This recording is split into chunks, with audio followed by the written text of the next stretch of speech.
Hey guys, today we're going to look at Shenmue for the Sega Dreamcast. So, on the front cover here we have all the different characters. Actually, before I begin, it's probably worth pointing out, I bought a Dreamcast with a number of games recently, but the Dreamcast exploded, so I haven't actually played any of them. So, with Shenmue being exclusive to the Dreamcast, I have not played it before. So I don't know whether I'm going to like it or not. I don't really know that much about the story and characters, so just here to, really here to look at the box and because it's quite an oddity in as a Dreamcast game for quite a number of reasons, in addition to the game itself. So, as I say, we have got all the characters on the front here, and we have Shenmue written in katakana underneath. That's a Japanese written language, one of the three. We have the black Dreamcast label, which basically says that it came out a bit later in its lifespan. What I can tell you about Shenmue is that it's one of the most expensive games ever created, and definitely the most expensive game ever created up to that point in history.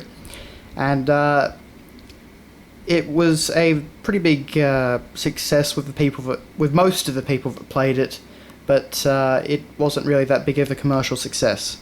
So, Shenmue, it currently sits as a uncompleted trilogy of games. So there's only Shenmue 1 and 2. Number 3 has never been released, so far. But anyway, moving on. So, as you can see by the size of this box, we have a number of discs in this. It is actually a 3-disc game, and there's also an extra 4th disc for online features. So, that's pretty unusual for a Dreamcast game. That's something you'd find pretty commonly on the PS1, but this is the next generation after that, so it's a pretty massive game, in other words. And, we get the back cover here, so everything's nicely laid out. We've got tons of images. I mean, for the time, this game looks absolutely amazing. Absolutely amazing, beyond anything that was out at the time. And you had things like the magic weather system and time control. So basically, day-night cycle and weather cycle and that sort of thing. And, yeah. So that's that. So then inside, another thing which separates it from most Dreamcast games is that the front cover isn't actually the manual. Now instead, all it is one of those pictures behind the discs, which again looks really, really nice. So on Shenmue Disc 1 we have the main player character, Ryo something, I think. Sorry for my ignorance. Then we have the manual over here. And behind that we have a disc for the Shenmue Passport, which we'll get to in a little while. Basically it was the online disc. So this is a full colour manual.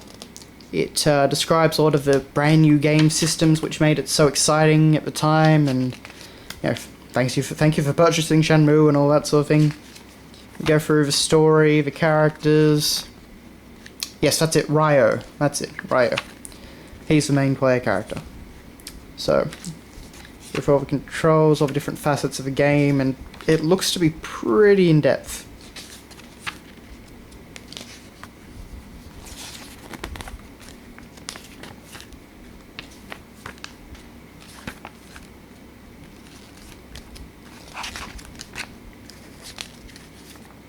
This was also basically the game that introduced QuickTime events. So that's very much an important thing in today's game market.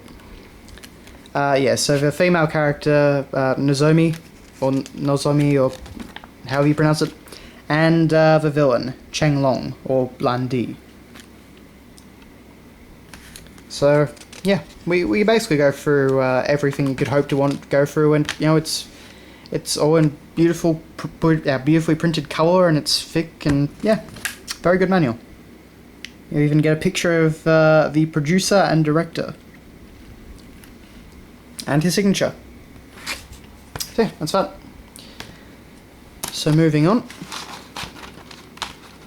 We then get disc 2 with Nozomi on it. We get disc 3 with Lan-Di on it. And we get a manual for the Shenmue Passport, which again is the online features.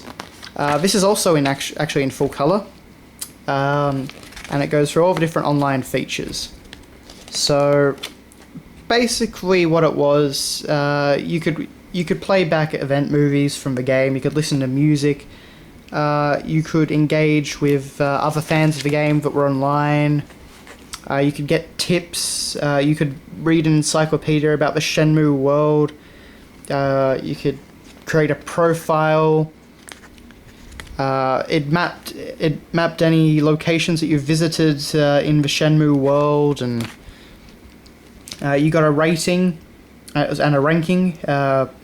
Basically, depending on how well you'd done, how much you'd completed, and that would be shown against all the other players. You had an online manual. It was pretty robust online system. I mean, nothing like this had really ever been done before Shenmue. And I suppose nothing really like this has been done since either. So yeah, pretty interesting idea.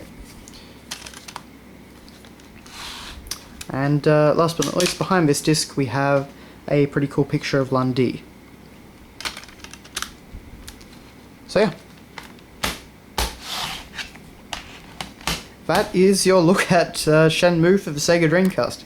It's certainly a big package. I can't really recommend the game or dissuade you from getting it until I've played it, but for most people I've looked at, they absolutely adore this game, so hopefully I will too.